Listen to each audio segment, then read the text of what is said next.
The following program was made possible by a grant from the Greater Montana Foundation. The Greater Montana Foundation benefits the people of Montana by encouraging communications with an emphasis on electronic media, on issues, trends, and values of importance to present and future generations of Montanans. Military power can be projected in many, many ways. One of the ways, and that we haven't been all that good at as a nation, is better understanding the cultures and the languages of the people with whom we deal. Salam, چطور هستین؟ خوب هستین؟ جور؟ Languages transcend everything. If you're able to convey the message that you want to convey properly, with the right amount of respect, with the proper amount of authority at the same time, through their language, then I think that can transcend anything. Every single day, every decision you make, everything you say, your body language, your actions, and how you interact with them can make the difference between life and death. Touristi. Salam alaikum. Touristi. خوب. بفرمایید. These wars are going to recur, so it really is incumbent to know that you're going in there and you need to know a little bit about what the environment is. Amadim K. Shama Bara Kamak. There was not a single shot fired in our direction. I ultimately feel that this course saved lives, for sure.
President Obama, about 4 years ago, made a very profound statement when he said that in the 21st century, America's wars will be won not just by the weapons we carry and shoot, but by the languages we speak and the cultures we understand. And I think that's just profound. It's crucially important that we have soldiers and Marines in our military forces that really understand the cultural context of where they're operating. You cannot win the hearts and minds of people if you don't speak their language or understand their culture.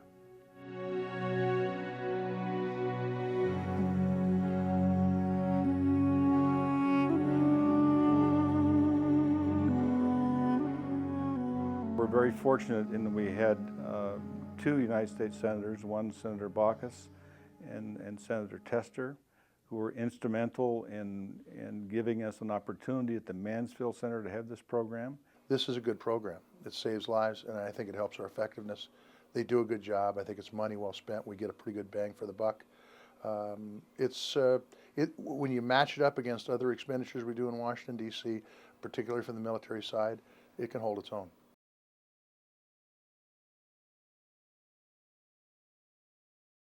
It's a program very consistent with the values of Mike Mansfield, our namesake and legacy for the Mansfield Center.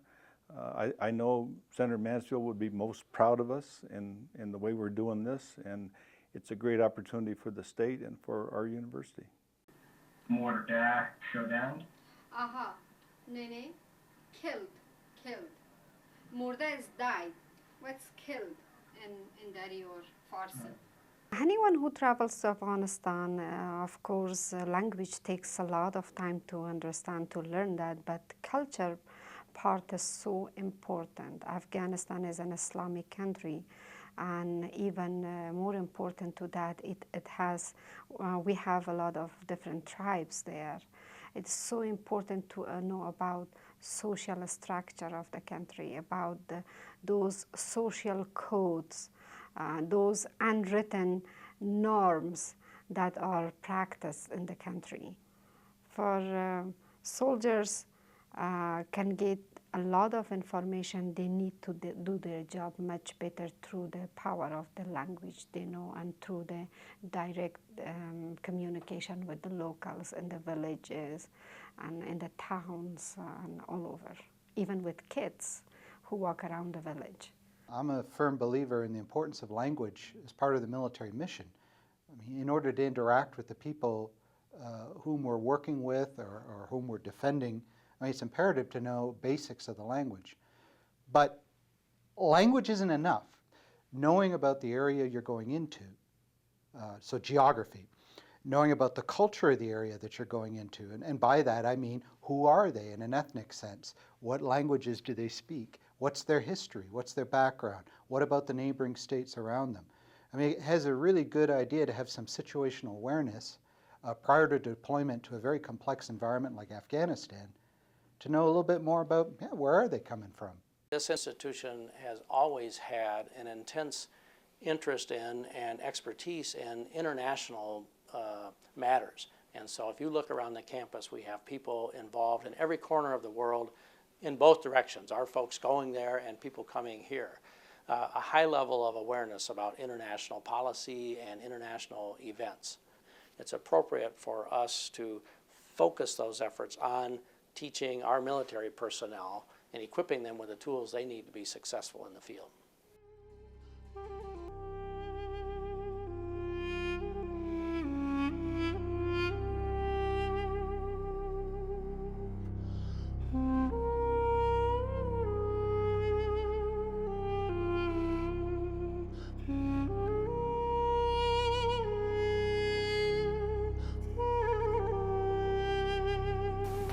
بخش ملکی است نظام تجهیزات و امکانات وقتی که مثلا بین شورای هرات و کابل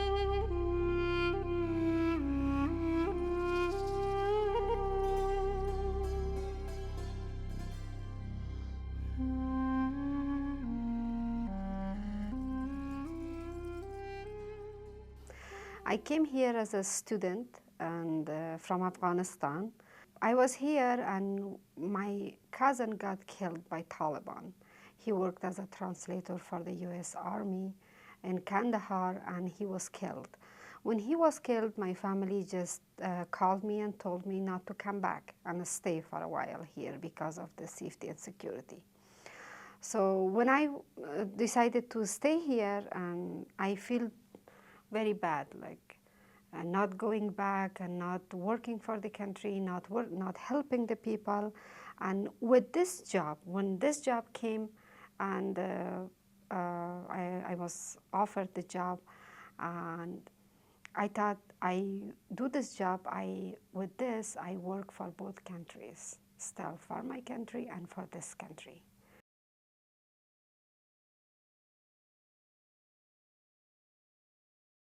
Are these people courageous even for taking on this task of teaching? That's a very, very good point, and you're right. Some of the faculty aren't comfortable because they have families back in their heritage countries that in certain circumstances could be in jeopardy. And when you listen to the stories of how they got here in the first place, it will bring tears to your eyes of how courageous, as very young people, they have had to be.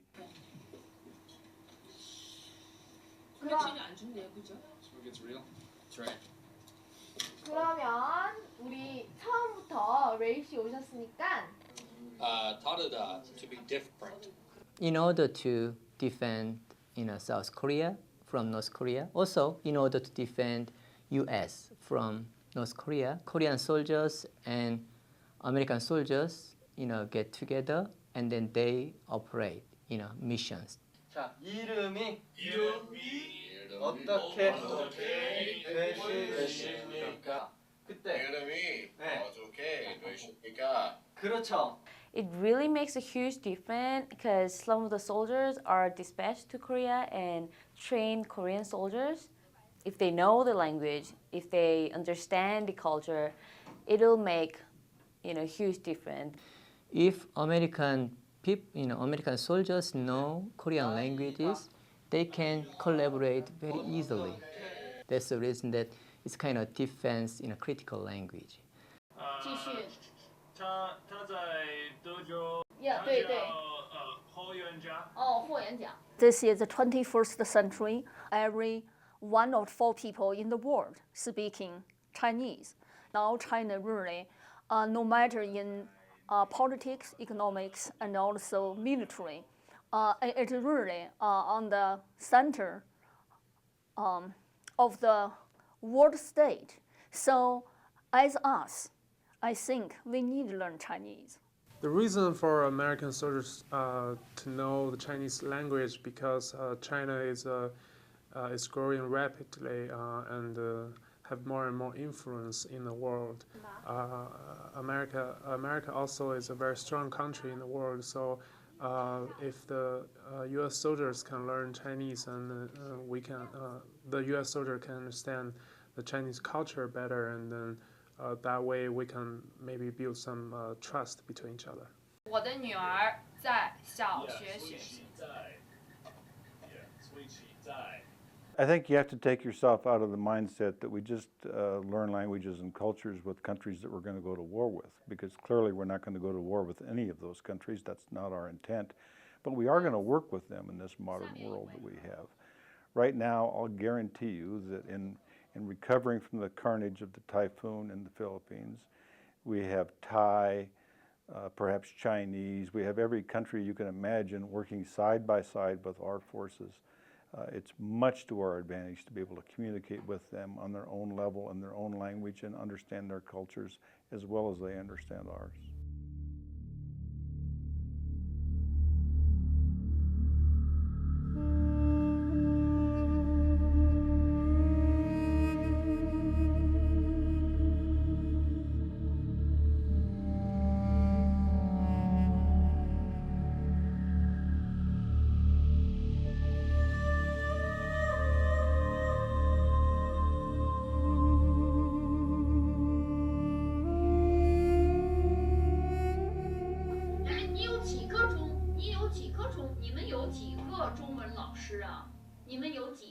The soldiers here that take the training are U.S. Army Green Berets, and one of the biggest keys to their success when they do their missions overseas is to be able to understand the culture and to be able to speak the language, at least at a functional level, that will allow them to communicate.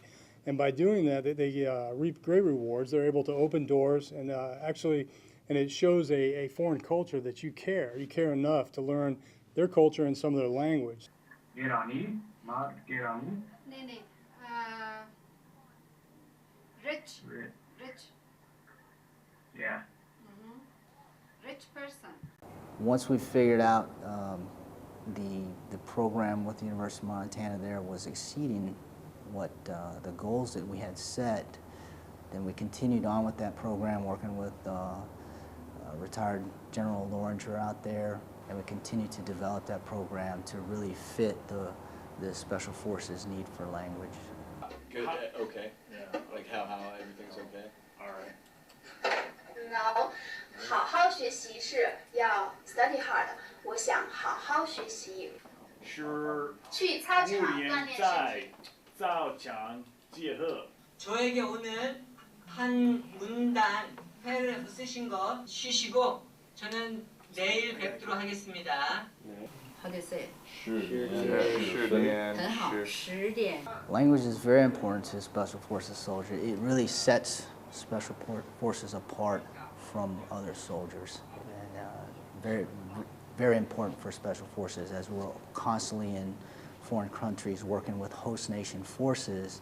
Very important for us to be able to work along with them, utilizing their language in training and also in just rapport building as well to help enhance the mission. When you are in the deployed environment, I've seen firsthand just the reaction that the soldiers or police that we're working with, they have to the Special Forces soldiers that can speak their language.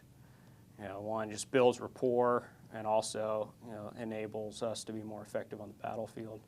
By bringing in these high-level instructors from the Mansfield Center with our very, very bright young men that are energetic and willing to learn and very motivated to learn, you have a perfect match.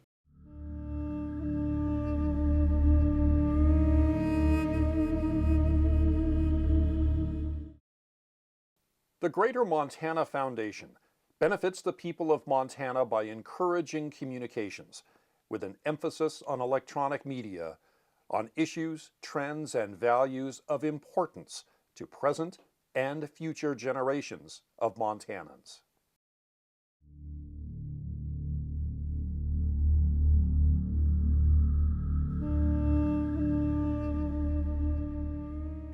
It changes the soldiers' lives because when they walk through a village, wherever they're walking, whatever country it is, and they converse with the leaders of that village and the people that live there, and the people of that country, they're acting as first-line ambassadors, if you will, in that country. They are our first line of defense.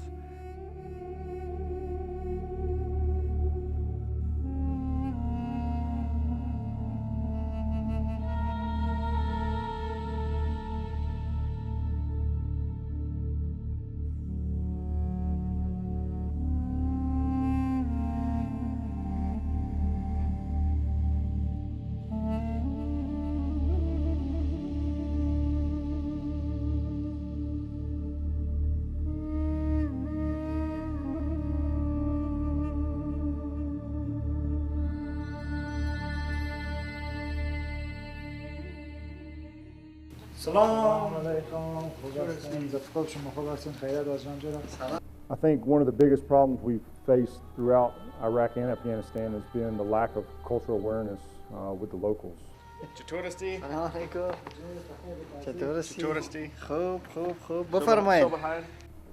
a whole, we try to take Western ideology and shove it in a place where they want nothing to do with it. And so, yes, we do have an agenda. Yes, we do have goals that have to be met, but there's a right and wrong way to go about them. And I think being culturally aware of your surroundings will not only help you build rapport with the locals, but is also help you accomplish your mission, and even maybe more than what you had intended to, because of your relationship and your rapport with the local population. این بسیار خوب برای جرگه یا برای ملامت ما خواهم باش. Our daily interactions with Afghani Army, Afghani police, local villagers, all these things, every single day, every decision you make, everything you say, your body language, your actions, and how you interact with them can make a difference between life and death on a short term and in the long term. به خاطر شما بعض اوقات امروز از اونا کمک میکنیم. Anha figure making K commandant police mainly. Yeah, in regards to us going to Afghanistan, some of us for the first time, some of us for second or third time, you really get a grasp of the culture piece of where you're going, which is very important. They speak the language 24 hours a day. There's no English spoken. They eat Afghan meals. They go through Afghan exercises. They practice Afghan ceremonial events. They live it. And so really knowing about their culture and how they do things on a day-to-day basis will change the outcome of what you really want to get done long term. I mean, languages transcend everything. If you're able to convey the message that you want to convey properly, with the right amount of respect, with the proper amount of authority at the same time, through their language, then I think that can transcend anything. خداحافظ. خداحافظ. خداحافظ قماندان جاوید. خداحافظ. خداحافظ قماندان. خداحافظ. خداحافظ. In my military career as a Special Forces officer, the mission is to work with militaries of other countries.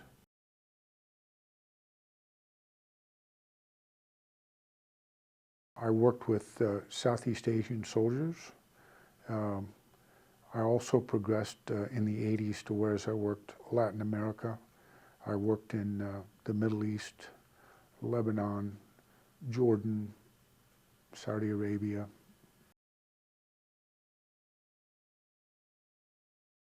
Well, with the mission where you have to work with military people from other countries that do not speak the same language that you speak, you can see how that's absolutely critical that you be able to speak in those languages.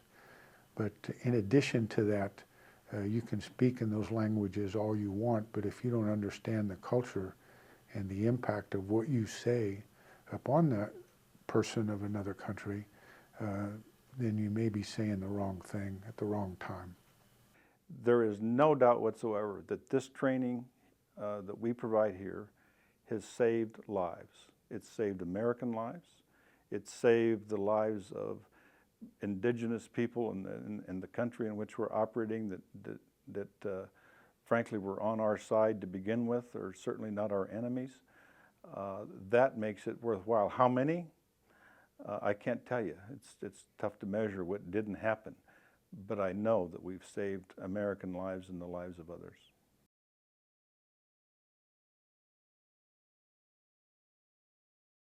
I don't care how good of a shot you are, how well you can jump out of a plane, or how well you can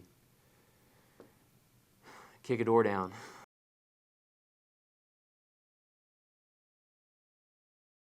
Language and culture were used every single day.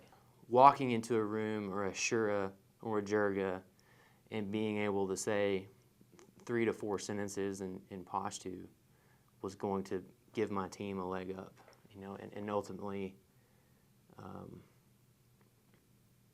ultimately save lives, I guess.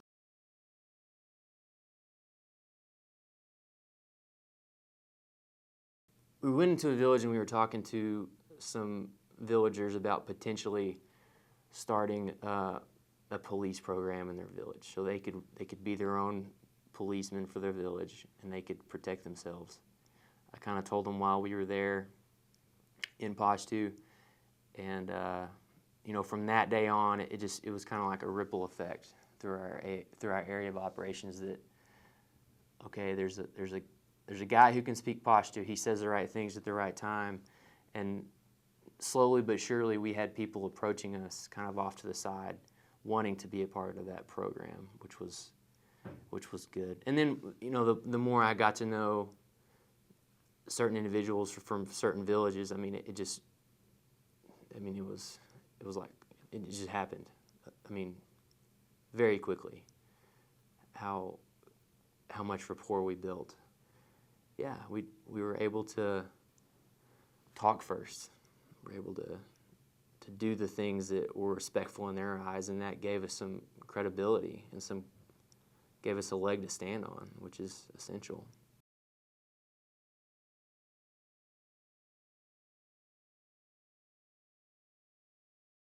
We were never attacked. There was not a single Purple Heart issued. There was not a single shot fired in our direction. That's rare, right? Yeah, it's extremely rare. I've never heard of it, so.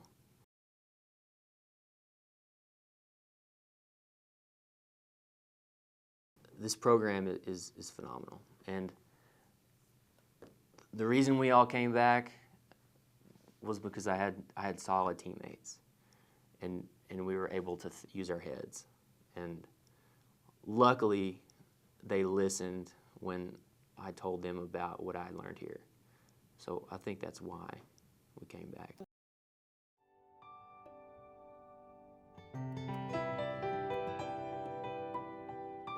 The military is an important legacy of the Mansfield Center and also Senator Mansfield, because the initial exposure of Senator Mansfield as a young man to Asia, to the international community, was through his experience as a young Marine.